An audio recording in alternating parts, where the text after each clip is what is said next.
ఈరోజు ఆంధ్రప్రదేశ్ అసెంబ్లీలో ప్రవేశపెట్టినటువంటి రాష్ట్ర బడ్జెట్ రాష్ట్ర ఆర్థిక శాఖ మంత్రి పయ్యాల కేశవ్ గారు ప్రవేశపెట్టినటువంటి బడ్జెట్ ఈ రాష్ట్రంలో ఉన్నటువంటి పేద ప్రజానికి పైన మరింత అప్పుల బాధలో పడేటువంటి పరిస్థితి ఉంది.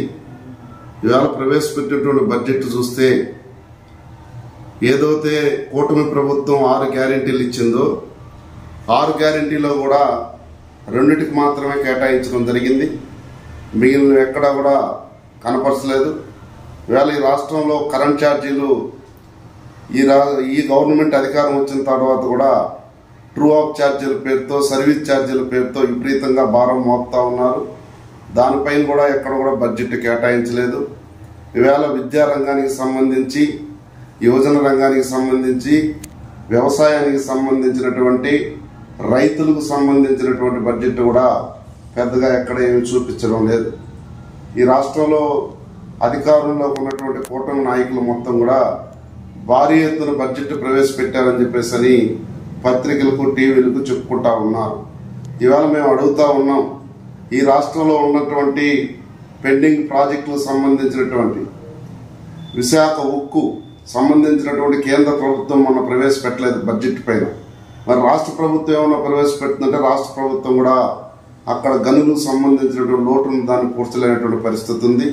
పోలవరం ప్రాజెక్టు పూర్తి చేస్తామని చెప్పేసి కేంద్ర ప్రాజెక్టుగా ఉన్నప్పటికీ కూడా కేంద్ర ప్రాజెక్టులోనూ అనుకున్నంత బడ్జెట్ పెట్టలేదు.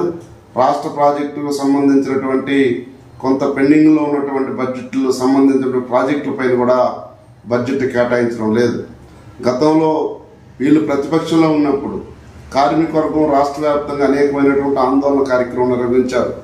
అంగన్వాడీ కావచ్చు, ఆశా, మిడ్ డే మీల్స్, అదేవిధంగా మున్సిపల్ కార్మికులు, పంచాయతీ కార్మికులు, ప్రభుత్వ పాఠశాలలో పనిచేసేటువంటి స్వీపర్స్, ప్రభుత్వ కాంట్రాక్ట్ అవుట్సోర్సింగ్ లో పనిచేసేటువంటి కార్మికులు అనేకమైనటువంటి ఆందోళన చేశారు.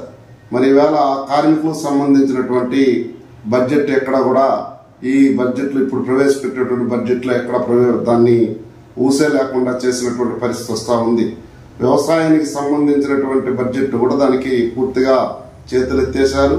అదే కాకుండా ఇవాళ పనికి ఆహార పథకం కింద కేంద్ర ప్రవేశపెట్టినటువంటి ఆ పథకంలో రాష్ట్ర ప్రభుత్వం ద్వారా ఎక్కడ కూడా దానికి బడ్జెట్ ప్రవేశపెట్టేటువంటి పాపాలు పోలేదు. ఇవాళ నిరుద్యోగం మొత్తం కూడా విపరీతంగా తాండవలాడుతూ ఉంది దేశ రాష్ట్ర వ్యాప్తంగా. దాన్ని నిరుద్యోగం సంబంధించినటువంటి సమస్య కూడా ఎక్కడ కూడా బడ్జెట్ కేటాయించలేదు.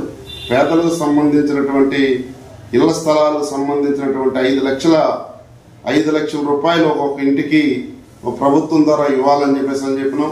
వాళ్ళు ప్రవేశపెట్టినటువంటి బడ్జెట్ చూస్తే కనీసం ఒక పక్కకు కూడా సరిపోయేటువంటి పరిస్థితి కనపడలేదు.